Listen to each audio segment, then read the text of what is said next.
वंदे मातरम दोस्तों, मैं इंद्रजीत आपका अपने YouTube channel the son of success classes में स्वागत करता हूं। तो दोस्तों, आज मैं यहाँ पर आपको शॉर्टकट कीज के बारे में बताऊंगा, क्योंकि इससे रिलेटेड कॉम्पिटिटिव एग्जाम में बहुत सारे प्रश्न पूछे जाते हैं, एसएससी, बैंक, पीओ या अन्य किसी कॉम्पिटिटिव एग्जाम में।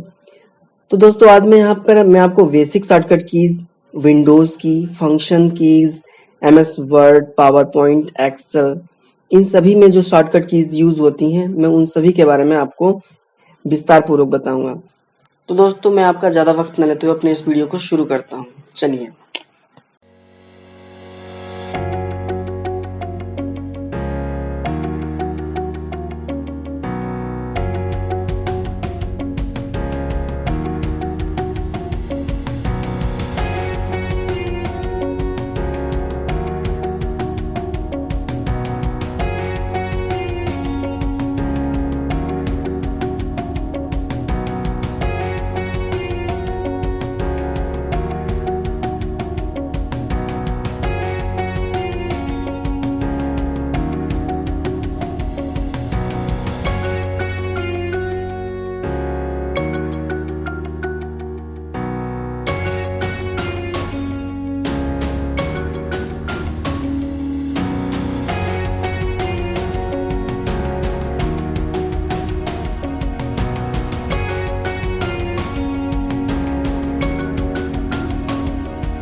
आशा करता हूँ दोस्तों, आपका ये मेरे वीडियो जरूर पसंद आएगा। अगर पसंद आए तो प्लीज मेरे चैनल को लाइक और सब्सक्राइब कीजिए, ताकि मैं आपके लिए और भी अच्छे अच्छे विषयों पर वीडियो बनाता रहूँ।